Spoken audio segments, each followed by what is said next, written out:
Dans les chapitres précédents, nous avons vu des schémas de commande parfois très compliqués. C'est de la logique câblée.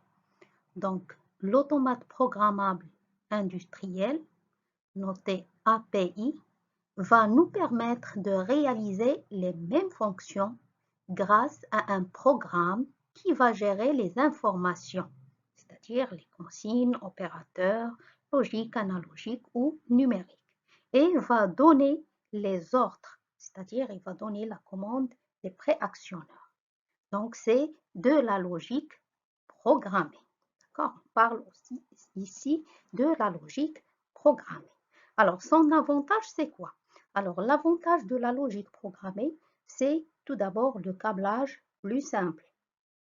Donc, un câblage plus simple va nous donner un gain de place. D'accord? Un autre avantage, c'est l'évolution et la modification possible et rapide, puisqu'il s'adapte facilement à tout changement du système par un simple changement de programme.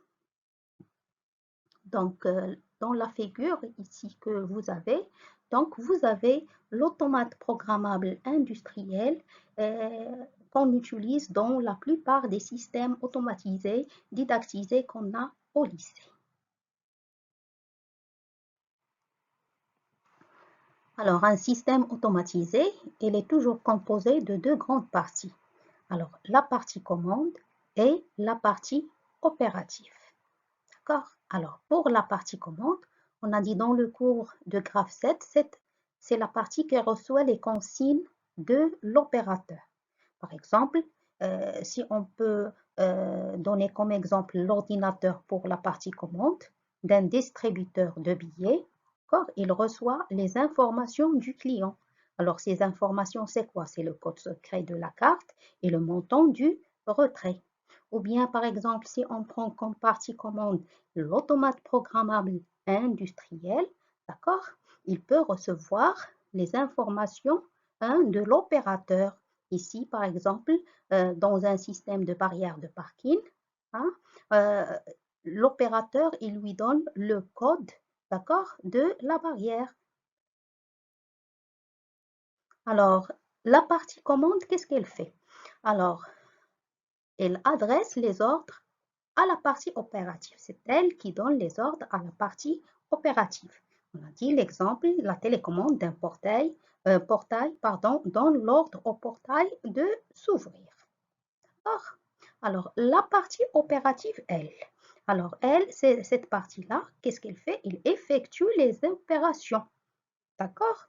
Les opérations ou bien il effectue les ordres donnés de la partie commande. Donc, on a dit dans toujours l'exemple de la barrière de parking, une barrière de parking, il se lève ou il se baisse. D'accord? Alors, cette partie opérative, vous voyez qu'elle contient des actionneurs. Alors, les actionneurs, c'est pour quoi faire? C'est pour exécuter les ordres de la partie commande. Donc, la partie opérative, elle est équipée des actionneurs. Alors, les actionneurs sont le plus souvent quoi? Des composants électroniques capables de produire un phénomène physique. Par exemple, déplacement ou bien dégagement de chaleur. Alors, pour le déplacement, vous avez le moteur et vous avez les vérins. D'accord? Donc, le moteur, il crée un mouvement de déplacement de rotation.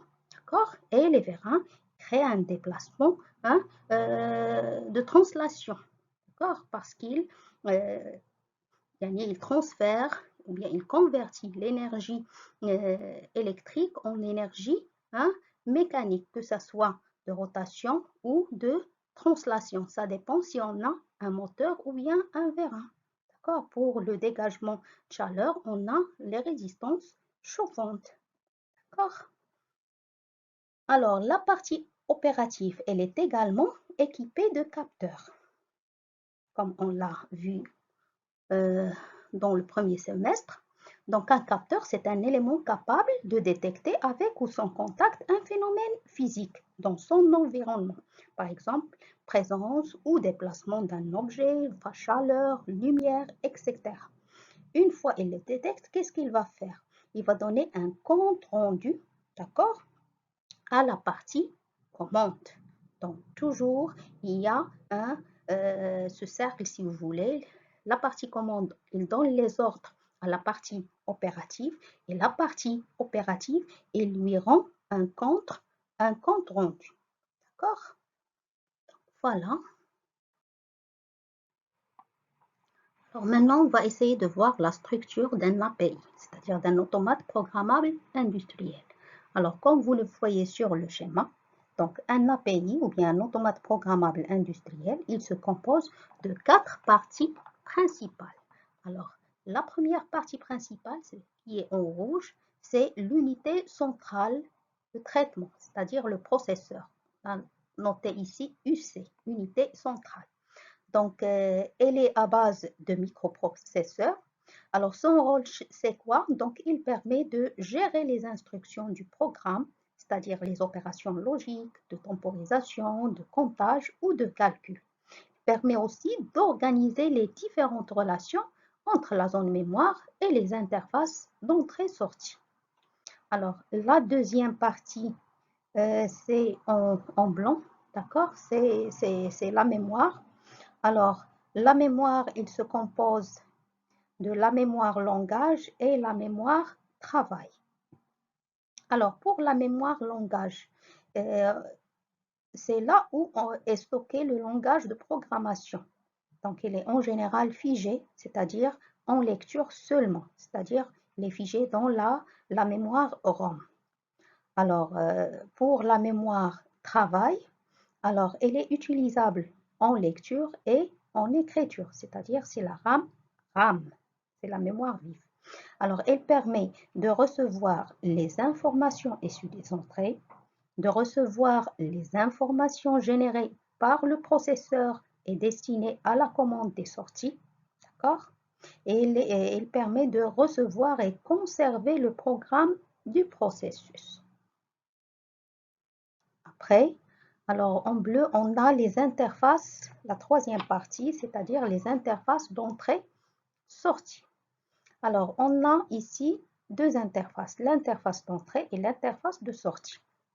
Alors, pour l'interface d'entrée, alors leur rôle, c'est quoi? C'est recevoir les informations en provenance des éléments de détection et du pupitre opérateur. C'est conditionner aussi ces signaux en les mettant en forme, en éliminant les parasites d'origine industrielle et en isolant électriquement l'unité de commande de la partie opérative, c'est-à-dire l'isolation galvanique pour la protection. Alors, pour l'interface de sortie, elle a pour fonction de transmettre des informations aux préactionneurs et aux éléments de signalisation du pupitre. Aussi, pour fonction, c'est traduire les commandes du processeur en des signaux industriels et les adapter à celles de la partie opérative du système. Et ensuite, assurer un isolement électrique entre les sorties et l'unité centrale. D'accord? Alors, ces interfaces d'entrée-sortie se présentent généralement sous forme d'interfaces modulaires qu'on ajoute selon le besoin. C'est possible, d'accord? Alors, pour l'alimentation, c'est en jaune, la dernière partie, d'accord?